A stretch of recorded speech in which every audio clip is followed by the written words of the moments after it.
ओम नमस्ते गणपतये त्वमेव प्रत्यक्षं तत्त्वमसि त्वमेव केवलं कर्तासि त्वमेव केवलं धर्तासि त्वमेव केवलं हर्तासि त्वमेव सर्वं कल्पितं ब्रह्मासि त्वं साक्षादात्मासि नित्यं हृतं वच्मि सत्यं वच्मि अवत्वं माम् अववक्तारम् अवश्रोतारम् अवधातारम् अवधातारम् अवानुजानवशिष्यम् अवपश्चात्तातो अवपुरस्तातो अवोत्तरात्तातो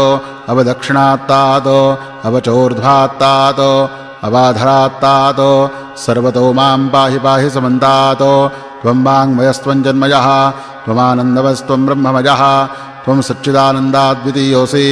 त्वं प्रत्यक्षं ब्रह्मासि त्वं ज्ञानमयो विज्ञानमयोऽसि सर्वं जगदिदं त्वत्तो जायते सर्वं जगदिदं त्वत्तस्तिष्ठति सर्वं जगदिदं त्वयिलयमेष्यति सर्वं जगदिदं त्वयि प्रत्येति त्वं भूमिरापो नलो निरोधः त्वं चत्वारि वाक्पदानि त्वं गुणत्रयातीतः त्वं देहत्रयातीतः त्वं कालत्रयातीतः त्वं मूलाधारस्थितोऽसि नित्यं त्वं शक्तित्रयात्मकः त्वां योगिनो ध्यायन्ति नित्यं त्वं ब्रह्मा त्वं विष्णुस्त्वं रुद्रस्त्वम् इन्द्रस्त्वम् अग्निस्त्वं वायुस्त्वं सूर्यस्त्वं चन्द्रमास्त्वं ब्रह्मभूर्भुवस्वरों गणादिं पूर्वमुच्चार्य वर्णादिं तदनन्तरम् अनुस्वारः परतरः अर्धेन्दुलसितं तारेण रुद्धम् एतत्तव मनस्वरूपं गकारः पूर्वरूपम् अकारो मध्यमरूपम् अनुस्वारश्चान्त्यरूपं बिन्दुरुत्तररूपं नादस्सन्धानं संहितासन्धिः सैषा गणेशविद्या गणकऋषिः निचरुद्गायत्री छन्दः गणपतिर्देवता ॐ गणपतये नमः एकदन्ताय विद्महे वक्रतुण्डाय धीमहि तन्नो दन्तिः प्रचोदयात् एकदन्तं चतुर्हस्तं पाशमङ्कुशधारिणं रदं च वरदं हस्तैर्बिभ्राणं मूषकध्वजं रक्तं लम्बोदरं शूर्पकर्णकं रक्तवाससं रक्तगन्धानुरुक्ताङ्गं रक्तपुष्पैः सुपूजितं भक्तानुकम्पिनं देवं जगत्कारणमच्युतम् आविर्भूतं च सृष्ट्यादौ प्रकृतेः पुरुषात् परम् एवं ध्यायति यो नित्यं स योगी योगिनां वरः नमो व्रातपतये नमो गणपतये नमः प्रमथपतये नमस्ते अस्तु लम्बोदराय एकदन्ताय विघ्ननाशिने शिवसुताय श्रीवरदमूर्तये नमः। ओम नमस्ते गणपतये त्वमेव प्रत्यक्षं तत्त्वमसि त्वमेव केवलं कर्तासि त्वमेव केवलं धर्तासि त्वमेव केवलं हर्तासि त्वमेव सर्वं कल्पितं ब्रह्मासि त्वं साक्षादात्मासि नित्यं हृतं वच्मि सत्यं वच्मि अवत्वं माम् अववक्तारम् अवश्रोतारम् अवधातारम् अवधातारम् अवानुजानवशिष्यम् अवपश्चात्तातो अवपुरस्तातो अवोत्तरात्तातो अवदक्षिणात्तातो अवचोर्ध्वात्तातो अवाधरात्तातो सर्वतो मां पाहि पाहि समन्तातो त्वं वाङ्मयस्त्वं जन्मयः त्वमानन्दवस्त्वं ब्रह्ममयः त्वं सच्चिदानन्दाद्वितीयोऽसि त्वं प्रत्यक्षं ब्रह्मासि त्वं ज्ञानमयो विज्ञानमयोऽसि सर्वं जगदिदं त्वत्तो जायते सर्वं जगदिदं त्वत्तस्तिष्ठति सर्वं जगदिदं त्वयिलयमेष्यति सर्वं जगदिदं त्वयि प्रत्येति त्वं भूमिरापो नलो निरोधः त्वं चत्वारि वाक्पदानि त्वं गुणत्रयातीतः त्वं देहत्रयातीतः त्वं कालत्रयातीतः त्वं मूलाधारस्थितोऽसि नित्यं त्वं शक्तित्रयात्मकः त्वां योगिनो ध्यायन्ति नित्यं त्वं ब्रह्मा त्वं विष्णुस्त्वं रुद्रस्त्वम् इन्द्रस्त्वम् अग्निस्त्वं वायुस्त्वं सूर्यस्त्वं चन्द्रमास्त्वं ब्रह्मभूर्भुवस्वरों गणादिं पूर्वमुच्चार्य वर्णादिं तदनन्तरम् अनुस्वारः परतरः अर्धेन्दुलसितं तारेण रुद्धम् एतत्तव मनस्वरूपं गकारः पूर्वरूपम् अकारो मध्यमरूपम् अनुस्वारश्चान्त्यरूपं बिन्दुरुत्तररूपं नादस्सन्धानं संहितासन्धिः सैषा गणेशविद्या गणकऋषिः निचरुद्गायत्री छन्दः गणपतिर्देवता ॐ गणपतये नमः एकदन्ताय विद्महे वक्रतुण्डाय धीमहि तन्नो दन्तिः प्रचोदयात् एकदन्तं चतुर्हस्तं पाशमङ्कुशधारिणं रदं च वरदं हस्तैर्बिभ्राणं मूषकध्वजं रक्तं लम्बोदरं शूर्पकर्णकं रक्तवाससं रक्तगन्धानुरुक्ताङ्गं रक्तपुष्पैः सुपूजितं भक्तानुकम्पिनं देवं जगत्कारणमच्युतम् आविर्भूतं च सृष्ट्यादौ प्रकृतेः पुरुषात् परम् एवं ध्यायति यो नित्यं स योगी योगिनां वरः नमो व्रातपतये नमो गणपतये नमः प्रमथपतये नमस्ते अस्तु लम्बोदराय एकदन्ताय विघ्ननाशिने शिवसुताय श्रीवरदमूर्तये नमः। ओम नमस्ते गणपतये त्वमेव प्रत्यक्षं तत्त्वमसि त्वमेव केवलं कर्तासि त्वमेव केवलं धर्तासि त्वमेव केवलं हर्तासि त्वमेव सर्वं खलविदं ब्रह्मासि त्वं साक्षादात्मासि नित्यं हृतं वच्मि सत्यं वच्मि अवत्वं माम् अववक्तारम् अवश्रोतारम् अवधातारम् अवधातारम् अवानुजानमवशिष्यम् अवपश्चात्तात् अवपुरस्तात् अवोत्तरात्तात् अवदक्षिणात्तात् अवचोर्ध्वात्तात् अवाधरात्तात् सर्वतो मां पाहि पाहि समन्तात् त्वं वाङ्मयस्त्वं जन्मयः त्वमानन्दवस्त्वं ब्रह्ममयः त्वं सच्चिदानन्दाद्वितीयोऽसि त्वं प्रत्यक्षं ब्रह्मासि त्वं ज्ञानमयो विज्ञानमयोऽसि सर्वं जगदिदं त्वत्तो जायते सर्वं जगदिदं त्वत्तस्तिष्ठति सर्वं जगदिदं त्वयि लयमेष्यति सर्वं जगदिदं त्वयि प्रत्येति त्वं भूमिरापो नलो निलो नभः त्वं चत्वारि वाक्पदानि त्वं गुणत्रयातीतः त्वं देहत्रयातीतः त्वं कालत्रयातीतः त्वं मूलाधारस्थितोऽसि नित्यं त्वं शक्तित्रयात्मकः त्वां योगिनो ध्यायन्ति नित्यं त्वं ब्रह्मा त्वं विष्णुस्त्वं रुद्रस्त्वं इन्द्रस्त्वं अग्निस्त्वं वायुस्त्वं सूर्यस्त्वं चन्द्रमास्त्वं ब्रह्मभूर्भुवस्वरों गणादिं पूर्वमुच्चार्य वर्णादिं तदनन्तरम् अनुस्वारः परतरः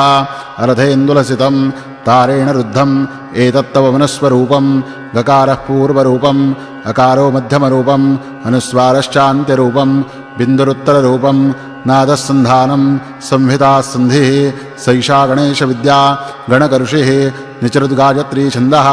गणपतिर्देवता ॐ गङ्गणपतये नमः एकदन्ताय विद्महे वक्रतुण्डाय धीमहि तन्नो दन्तिः प्रचोदयात्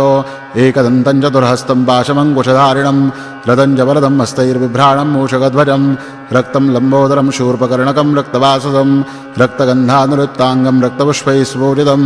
भक्तानुकम्पिनं देवं जगत्कारणमच्युतम् आविर्भूतं च सृष्ट्यादौ प्रकृतेः पुरुषात् परम् एवं ध्यायति यो नित्यं स योगी योगिनां वरः नमो व्रातपतये नमो गणपतये नमः प्रमथपतये नमस्ते अस्तु लम्बोदराय एकदन्ताय विघ्ननाशिने शिवसुताय श्रीवरदमूर्तये नमः। ॐ नमस्ते गणपतये त्वमेव प्रत्यक्षं तत्त्वमसि त्वमेव केवलं कर्तासि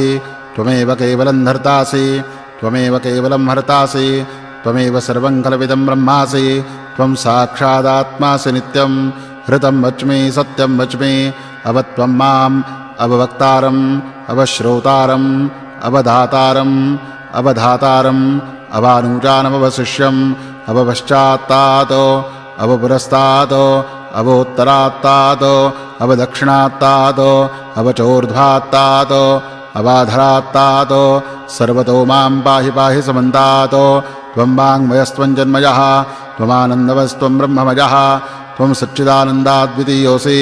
त्वं प्रत्यक्षं ब्रह्मासि त्वं ज्ञानमयो विज्ञानमयोऽसि सर्वं जगदिदं त्वत्तो जायते सर्वं जगदिदं त्वत्तस्तिष्ठति सर्वं जगदिदं त्वयि लयमेष्यति सर्वं जगदिदं त्वयि प्रत्येति त्वं भूमिरापो नलो निलो नभः त्वं चत्वारि वाक्पदानि त्वं गुणत्रयातीतः त्वं देहत्रयातीतः त्वं कालत्रयातीतः त्वं मूलाधारस्थितोऽसि नित्यं त्वं शक्तित्रयात्मकः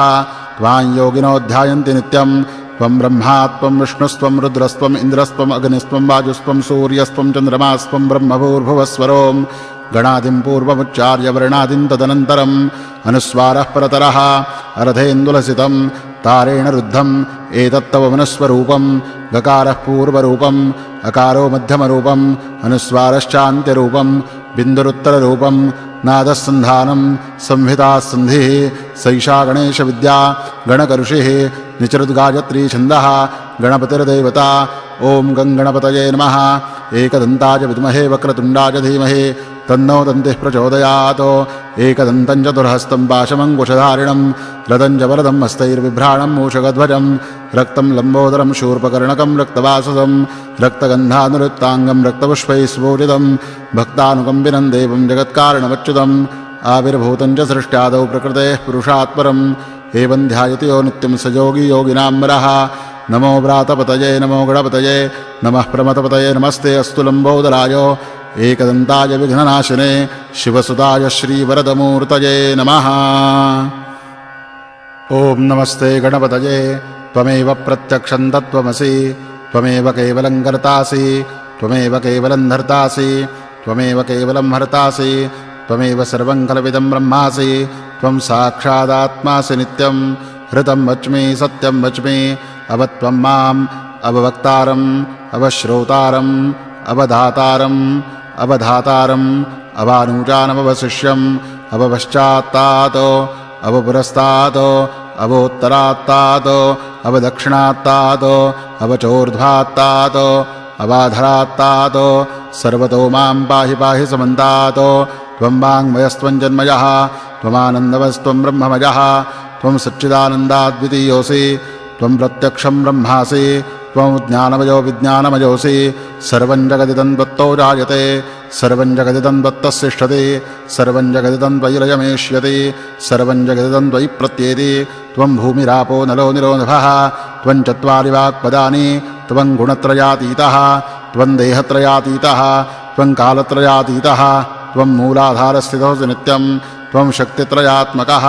त्वां योगिनो ध्यायन्ति नित्यं त्वं ब्रह्मा त्वं विष्णुस्त्वं रुद्रस्त्वम् इन्द्रस्त्वम् अग्निस्त्वं वायुस्त्वं सूर्यस्त्वं चन्द्रमास्त्वं ब्रह्मभूर्भुवस्वरों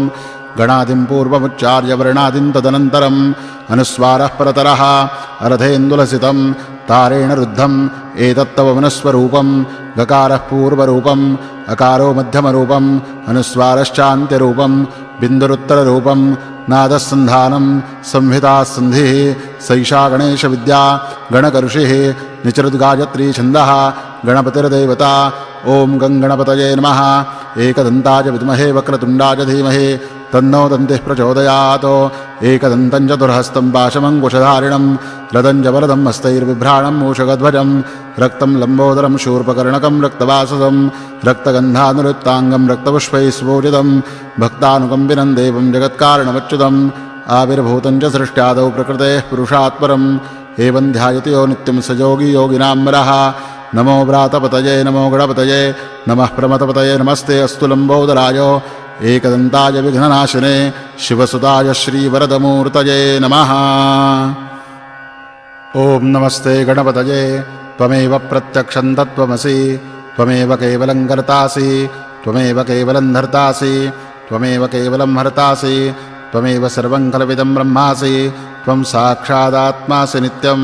हृतं वच्मि सत्यं वच्मि अवत्वं माम् अववक्तारम् अवश्रोतारम् अवधातारम् अवधातारम् अवानुजानमवशिष्यम् अवपश्चात्तात् अवपुरस्तात् अवोत्तरात्तात् अवदक्षिणात्तात् अवचोर्ध्वात्तात् अवाधरात्तात् सर्वतो मां पाहि पाहि समन्तात् त्वं वाङ्मयस्त्वं जन्मयः त्वमानन्दमस्त्वं ब्रह्ममयः त्वं सच्चिदानन्दाद्वितीयोऽसि त्वं प्रत्यक्षं ब्रह्मासि त्वं ज्ञानमयो विज्ञानमयोऽसि सर्वं जगदिदं त्वत्तो जायते सर्वं जगदिदं त्वत्तस्तिष्ठति सर्वं जगदिदं त्वयि लयमेष्यति सर्वं जगदिदं त्वयि प्रत्येति त्वं भूमिरापो नलो निरो नभः त्वं चत्वारि वाक्पदानि त्वं गुणत्रयातीतः त्वं देहत्रयातीतः त्वं कालत्रयातीतः त्वं मूलाधारस्थितोऽसि नित्यं त्वं शक्तित्रयात्मकः त्वां योगिनो ध्यायन्ति नित्यं त्वं ब्रह्मा त्वं विष्णुस्त्वं रुद्रस्त्वम् इन्द्रस्त्वम् अग्निस्त्वं वायुस्त्वं सूर्यस्त्वं चन्द्रमास्त्वं ब्रह्मभूर्भुवस्वरों गणादिं पूर्वमुच्चार्य वर्णादिं तदनन्तरम् अनुस्वारः परतरः अर्धेन्दुलसितं तारेण रुद्धम् एतत्तव मनस्वरूपं गकारः पूर्वरूपम् अकारो मध्यमरूपम् अनुस्वारश्चान्त्यरूपं बिन्दुरुत्तररूपं नादस्सन्धानं संहितासन्धिः सैषा गणेशविद्या गणकऋषिः निचरुद्गायत्री छन्दः गणपतिर्देवता ॐ गङ्गणपतये नमः एकदन्ताय विद्महे वक्रतुण्डाय धीमहि तन्नो दन्तिः प्रचोदयात् एकदन्तं चतुर्हस्तं पाशमङ्कुशधारिणं रदं च वरदं हस्तैर्बिभ्राणं मूषकध्वजं रक्तं लम्बोदरं शूर्पकर्णकं रक्तवाससं रक्तगन्धानुरुक्ताङ्गं रक्तपुष्पैः स्वोजितं भक्तानुकम्पिनं देवं जगत्कारणमच्युतम् आविर्भूतं च सृष्ट्यादौ प्रकृतेः पुरुषात् परम् एवं ध्यायति यो नित्यं स योगी योगिनां वरः नमो व्रातपतये नमो गणपतये नमः प्रमथपतये नमस्ते अस्तु लम्बोदराय एकदन्ताय विघ्ननाशिने शिवसुताय श्रीवरदमूर्तये नमः। ॐ नमस्ते गणपतये त्वमेव प्रत्यक्षं तत्त्वमसि त्वमेव केवलं कर्तासि त्वमेव केवलं धर्तासि त्वमेव केवलं हर्तासि त्वमेव सर्वं खलविदं ब्रह्मासि त्वं साक्षादात्मासि नित्यं हृतं वच्मि सत्यं वच्मि अव त्वं माम् अववक्तारम् अवश्रोतारम् अवधातारम् अवधातारम् अवानुजानमवशिष्यम् अवपश्चात्तात् अवपुरस्तात् अवोत्तरात्तात् अवदक्षिणात्तात् अवचोर्ध्वात्तात् अवाधरात्तात् सर्वतो मां पाहि पाहि समन्तात् त्वं वाङ्मयस्त्वं जन्मयः त्वमानन्दवस्त्वं ब्रह्ममयः त्वं सच्चिदानन्दाद्वितीयोऽसि त्वं प्रत्यक्षं ब्रह्मासि त्वं ज्ञानमयो विज्ञानमयोऽसि सर्वं जगदिदं त्वत्तो जायते सर्वं जगदिदं त्वत्तस्तिष्ठति सर्वं जगदिदं त्वयि लयमेष्यति सर्वं जगदिदं त्वयि प्रत्येति त्वं भूमिरापो नलो निलो नभः त्वं चत्वारि वाक्पदानि त्वं गुणत्रयातीतः त्वं देहत्रयातीतः त्वं कालत्रयातीतः त्वं मूलाधारस्थितोऽसि नित्यं त्वं शक्तित्रयात्मकः त्वां योगिनो ध्यायन्ति नित्यं त्वं ब्रह्मा त्वं विष्णुस्त्वं रुद्रस्त्वम् इन्द्रस्त्वम् अग्निस्त्वं वायुस्त्वं सूर्यस्त्वं चन्द्रमास्त्वं ब्रह्मभूर्भुवस्वरों गणादिं पूर्वमुच्चार्य वर्णादिं तदनन्तरम् अनुस्वारः परतरः अर्धेन्दुलसितं तारेण रुद्धम् एतत्तव मनस्वरूपं गकारः पूर्वरूपम् अकारो मध्यमरूपम् अनुस्वारश्चान्त्यरूपं बिन्दुरुत्तररूपं नादस्सन्धानं संहितासन्धिः सैषा गणेशविद्या गणकऋषिः निचरुद्गायत्री छन्दः गणपतिर्देवता ॐ गङ्गणपतये नमः एकदन्ताय विद्महे वक्रतुण्डाय धीमहि तन्नो दन्तिः प्रचोदयात् एकदन्तं चतुर्हस्तं पाशमङ्कुशधारिणं रदं च वरदं हस्तैर्बिभ्राणं मूषकध्वजं रक्तं लम्बोदरं शूर्पकर्णकं रक्तवाससं रक्तगन्धानुरुक्ताङ्गं रक्तपुष्पैः सुपूजितं भक्तानुकम्पिनं देवं जगत्कारणमच्युतम् आविर्भूतं च सृष्ट्यादौ प्रकृतेः पुरुषात् परम् एवं ध्यायति यो नित्यं स योगी योगिनां वरः नमो व्रातपतये नमो गणपतये नमः प्रमथपतये नमस्ते अस्तु लम्बोदराय एकदन्ताय विघ्ननाशिने शिवसुताय श्रीवरदमूर्तये नमः। ॐ नमस्ते गणपतये त्वमेव प्रत्यक्षं तत्त्वमसि त्वमेव केवलं कर्तासि त्वमेव केवलं धर्तासि त्वमेव केवलं हर्तासि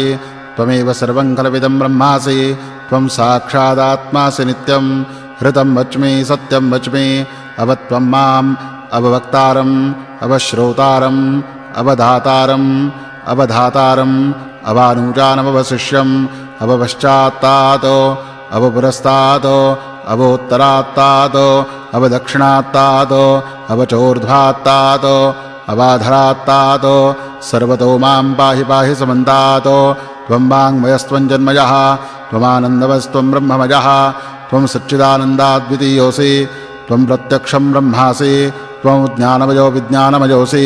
सर्वं जगदिदं त्वत्तो जायते सर्वं जगदिदं त्वत्तस्तिष्ठति सर्वं जगदिदं त्वयि लयमेष्यति सर्वं जगदिदं त्वयि प्रत्येति त्वं भूमिरापो नलो निलो नभः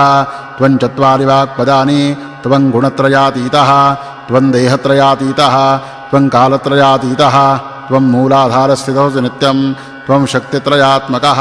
त्वां योगिनो ध्यायन्ति नित्यं त्वं ब्रह्मा त्वं विष्णुस्त्वं रुद्रस्त्वम् इन्द्रस्त्वम् अग्निस्त्वं वायुस्त्वं सूर्यस्त्वं चन्द्रमास्त्वं ब्रह्मभूर्भुवस्वरों गणादिं पूर्वमुच्चार्य वर्णादिं तदनन्तरम् अनुस्वारः परतरः अर्धेन्दुलसितं तारेण रुद्धम् एतत्तव मनस्वरूपं गकारः पूर्वरूपम् अकारो मध्यमरूपम् अनुस्वारश्चान्त्यरूपं बिन्दुरुत्तररूपं नादस्सन्धानं संहितासन्धिः सैषा गणेशविद्या गणकऋषिः निचरुद्गायत्री छन्दः गणपतिर्देवता ॐ गङ्गणपतये नमः एकदन्ताय विद्महे वक्रतुण्डाय धीमहि तन्नो दन्तिः प्रचोदयात् एकदन्तं चतुर्हस्तं पाशमङ्कुशधारिणं रदं च वरदं हस्तैर्बिभ्राणं मूषकध्वजं रक्तं लम्बोदरं शूर्पकर्णकं रक्तवाससं